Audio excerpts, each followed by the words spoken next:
Friday, It's isn't very it? definitely And Friday. What do we do on Friday, This Christopher? is On the Couch, the Friday afternoon bourbon edition. Okay, cheers. I think we're on a love seat, quite frankly. We started on a couch. She's in compliance, isn't she? So. I'm married into it. Yes. All right. Good morning. It's a very chilly Friday afternoon. What did I said good morning. It's a very chilly Friday afternoon. It's a morning somewhere. We know people in Hawaii. It's probably still morning there. All right. We are going to be talking today about expenses that can and cannot be paid by the plan. We're also going to talk a little bit, because of some things that have been in the news, about inappropriate ways that you should not be holding plan assets or something like that. All right? Holding plan assets. No. Yes. Going to the casino. All right. So before we started recording, we're actually talking about trying to figure out how to have Ferraris in the plan and art, and maybe that'll be a different investment grade. Investment grade stuff. Yes. Yeah, that's a different video for a different day. Right now, shall we go to Christina Cannonen with our Washington update?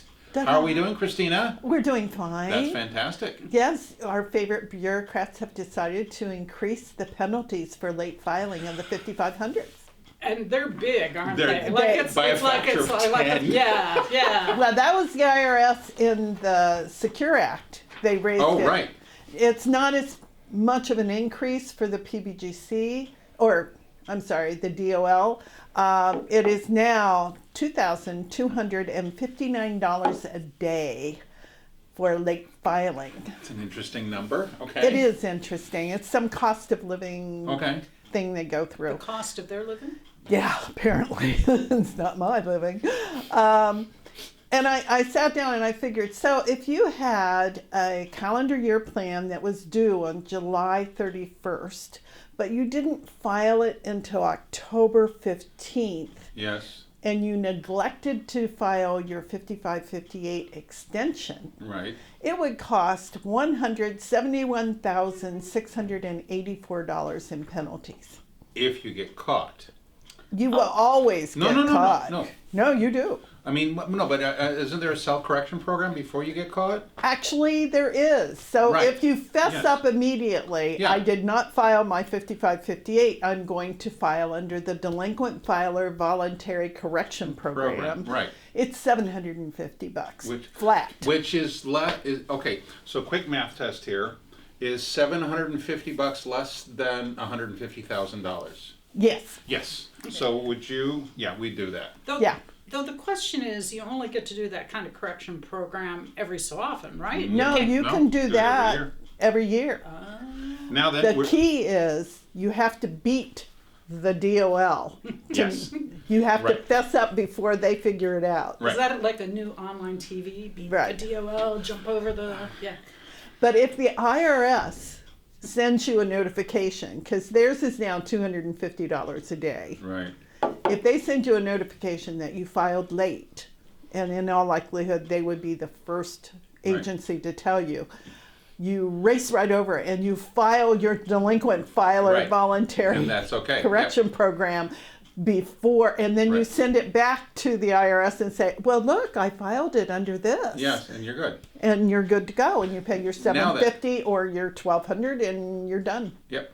So now we're jumping out of order because we're going to be talking about expenses that can be paid from the plan. Yes. Can you pay the $750 from the plan? I know that's the answer. Let me ask the question.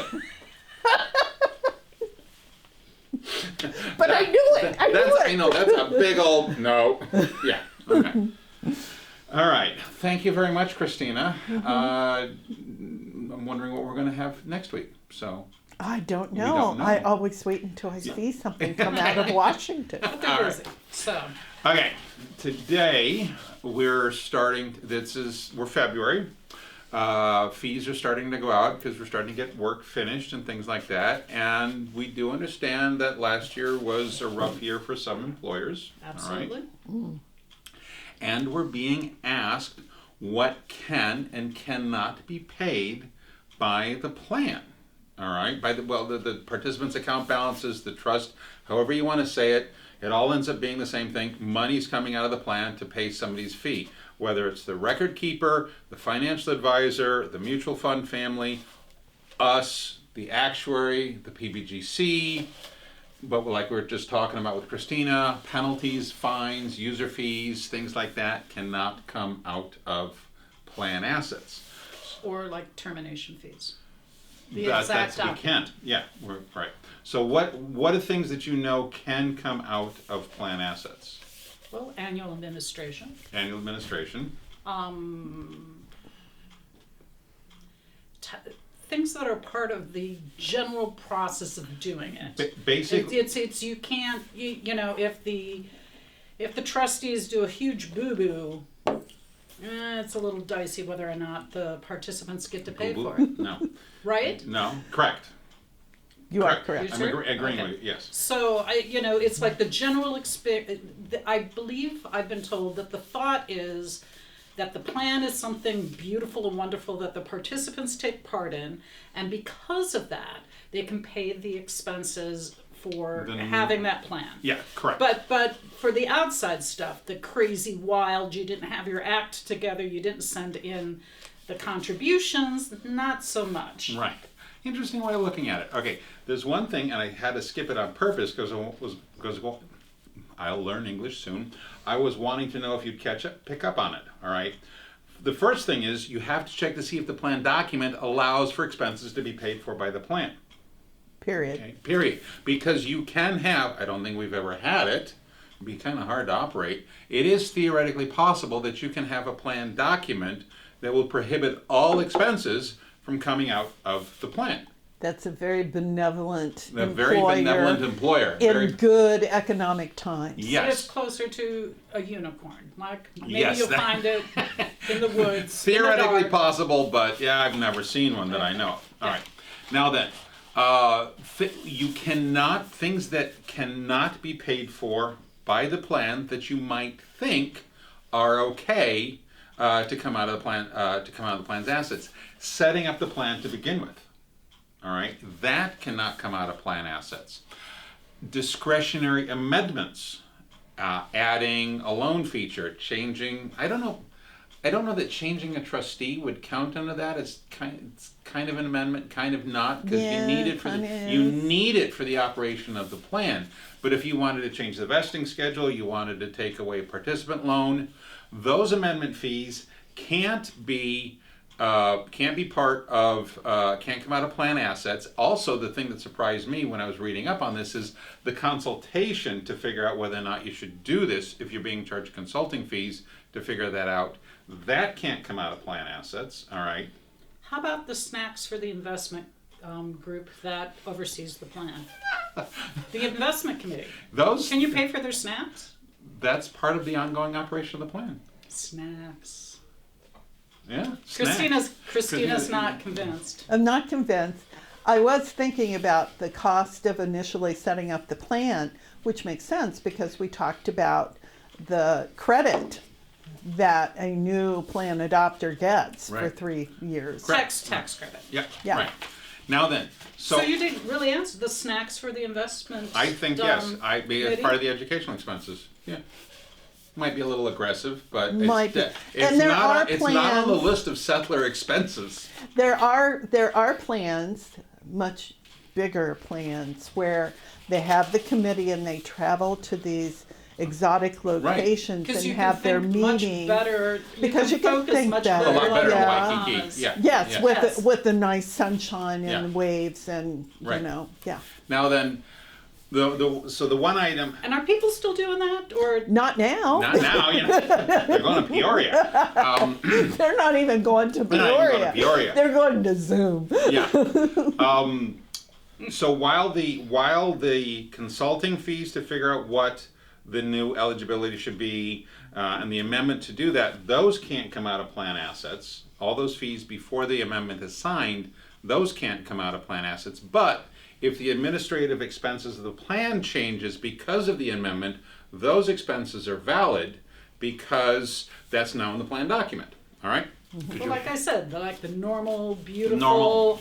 operations of the plan. Operating can be- expenses, right. Can be covered. And you were talking about this before. Loan and distribution fees can come out. All right. Well, It's and they- legal. No. Yes, it's legal, most likely tied to the individual who asks for the transaction. Transaction. Because rarely do you make the whole plan pay for somebody taking a distribution. Right. Right, you could, just oh saying. yeah, those fees usually come out of the participants. But what you can't do, you cannot, if you have a defined benefit plan, because the benefit is defined, you can't have the participants' final benefit reduced by whatever those transactional costs are. That's something you can't do, all right? So this is not supposed to be an in-depth, every different possibility for expenses, but if it's a required amendment, if it's a required amendment restatement, it can come out. Normal operating expenses can come out. If it's discretionary, it can't, all right? Because the required ones are meant to keep the plan up to date to current code. Keep it And valid. that's actually very important. Right. Now then, one of the things so we're done with expenses, and moving on. Okay. Is this the commercial break? Okay.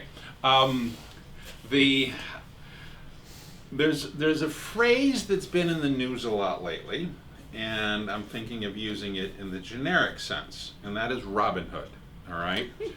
I don't mean the Errol Flynn movie. All right. Can I drink Or the some Russell. bourbon? Yeah, you just have some bourbon here. All right. I was reading all of these stories about Robinhood, and we're not going to go into the GameStop thing, but I had this fear that we would start to get calls from participants that they wanted their 401k account balances in their Robinhood app. Yeah. Yeah. Yeah, no. No. No, even I Filippo's think you're going, worried. hell no. No, he's getting excited. No, that better be a no, that's a horrible thought. That would be like constructive receipt, Yeah. which is a because- distribution. Right. So those apps, things like that, again, I'm not picking on Robinhood, it's just the only name I know, but those types of ways to control, to hold assets, the way I understand them, the trustee doesn't have control over what's going on, and the fiduciaries in the plan are responsible for what the participants do. They cannot completely say, well, that's all, they get to do what they want. No. There's a lot of other things for technical reasons where that would be operationally not possible. Be insane. Yeah, and the fact that it would be insane, yes. Well, part of it is most retirement plans don't want to be in a situation where there's either day trading or really speculative, because what it takes to both either track it or pay for the work to track it can wipe Right. out a good part of the earnings or be Well, be a drag. it's not before that. It's just fiduciary because the trustee needs to know what's going on in the plan every day. Every day, have I'm just trying control to of the think assets. of trying to sort through somebody's day trading stuff. And then the other thing is how to, because to legally, properly, securely, because of cybersecurity, we got IRS rules and all these other rules, how to get money to participants' accounts, out of the plan and into participants quicker. And we had a participant ask us if we could Venmo them the money. Ooh. No. No, you Uh, use that to pay for mass transit. You Right, don't use that for your and plan. split the tab at the bar. Yeah. No, because first off, well, I guess theoretically Hancock could do it, okay? Because whoever holds the assets, but you need to. No, we couldn't do it as a TPA You can't because we don't. Venmo it. We don't hold the assets. It's got to be reported for 1099-Rs. If you're Venmoing it, you're not Venmoing it to an IRA. You're Venmoing it to you. You Right. have the 20% mandatory withholding. There's a whole lot of other things going on there where operationally, no. Well, I mean, right now, the way 401k plans are set up is speed of moving the money isn't the highest priority. It is security and having it in the right buckets. And operational integrity. Right. So the whole wild west of the market, you can experience on your own as an individual, but perhaps not in a plan. It's not the most stable situation. And so that's why speed of getting money out of a plan, I mean, shifted into cash, then it's neutral. Well, even that, no, I know you guys would like it. that's not going to be getting money out of a 401k No, it plan. isn't, but No. when people start complaining about the market, Yeah. you do have the option You of cannot- shifting things over to cash. You cannot market time in a qualified plan. I understand. Right. I understand that. Okay, No, we're but I'm changing just subjects. Move it. We're only got room for 2. We've just ended into a third. Okay. Okay. Well, you Uh, brought up Robinhood. And She you brought, yeah, that was yeah. the second one, and she said the MT word. So, anyways, Do you have any chicken tenders for me? no, I have no chicken tenders for you. And I was thinking, is the bourbon a plan expense? No, because this No. is not. No, the bourbon is not a plan expense. Mrs. Tipper, was this good? Yes, this isn't a marketing effort, not a plan effort. That's right. Absolutely. That's why it's not a plan expense. Christina, anything else to close with? No? All right. Well, thank you very much for spending some time with us. We do greatly appreciate it. And Like us if you like this. subscribe, Subscribe. share. We're doing this just to make Filippo happy. All right. Anything else? If you have questions, please email us at sales@hunterbenefits.com or Oh. look at our email. Our website. Our website, which is hunterbenefits.com. And we do have our vlogs there. We have a little tab. You can see the vlogs. I'm getting them updated. Yep. They're also on Facebook, our Facebook account. Twitter, YouTube, Vimeo. Well, They're in those things, they're but in if you those. want to see videos, go to Facebook. Okay, LinkedIn. That was the one I forgot. All right. Thank you, everybody. Have a warm weekend because it's going to be cold here. Take care. Yes. Goodbye.